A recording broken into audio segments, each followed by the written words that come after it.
चर्चा झाल्यानंतरच निर्णय होईल. महाविकास आघाडीच्या बैठकीमध्ये चर्चा करू आणि निर्णय घेऊ. पण अद्याप तरी या संदर्भात कुठलाही प्रस्ताव सत्ताधाऱ्याकडून किंवा सिटिंग आमदारांच्या पक्षाकडून आलेला नाही. उमेदवार देणार आहेत नाही, या संदर्भात कुठलीही चर्चा झालेली नाही आणि चर्चा झाल्यानंतरच निर्णय होईल. महाविकास आघाडीच्या बैठकीमध्ये चर्चा करू आणि निर्णय घेऊ. पण अद्याप तरी या संदर्भात कुठलाही प्रस्ताव सत्ताधाऱ्याकडून किंवा सिटिंग आमदारांच्या पक्षाकडून आलेला नाही. मुख्यमंत्र्यांनी आवाहन केलं होतं की बिनविरोध होऊ द्यावा म्हणून, जर लढायलाही तयार आहोत आम्ही, पण बिनविरोध झाला तर योग्य आहे असं म्हटले मुख्यमंत्री. नाही, लढायला तयार, आम्हाला पण लढायला तयार आहोत आम्ही. विषय असा येतो की यापूर्वी जर आपण पाहिलं तर त्या ठिकाणी ती भूमिका त्यांची तशी होती का हे तपासून पाहू आम्ही. कारण अनेक ठिकाणी आम्ही बिनविरोध विचार केला, पण त्यांनी उमेदवार उतरवलेत. हे अनेक नांदेडमध्ये सुद्धा उमेदवार उतरवला गेला होता, त्यांनी हे होऊ दिलं नाही. अशा आहेत. त्यामुळे सगळ्याच ठिकाणी काही सरसकट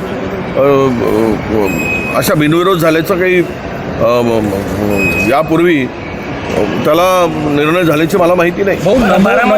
नमो शेतकरी स्वाभिमान योजनेमध्ये राज्य सरकार SC आणि STच्या ज्या कल्याणकारी योजना त्याचा पैसा वापरणार असल्याची माहिती समोर येते. नाही, हे तर आता सरसकट काय, त्यांना SCचं काही संबंध देणं घेणं नाही, STचं देणं घेणं नाही.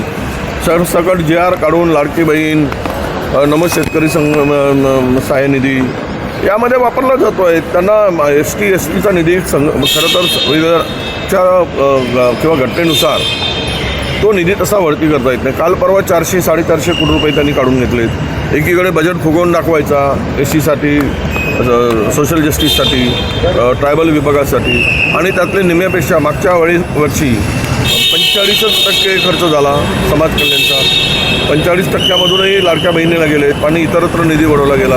म्हणजे त्या घटकाला, कॅटेगरीला काहीच पैसे मिळाले नाही. ट्रायबलमध्ये तर केवळ 38%च निधी खर्च झाला मागच्या वर्षी.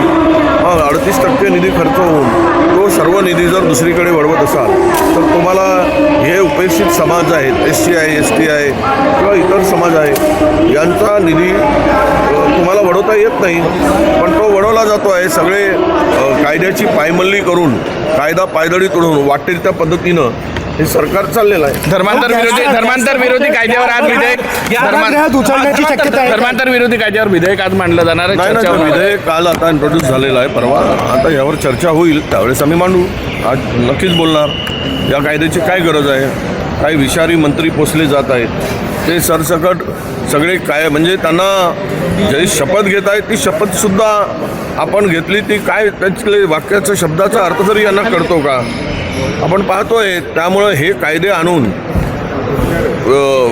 अशा पद्धतीचे दोन धर्मामध्ये तेढ निर्माण करून मताची पोळी शेकण्यासाठी आणलेलं हे विधेयक आहे. त्यावर चर्चा होईल.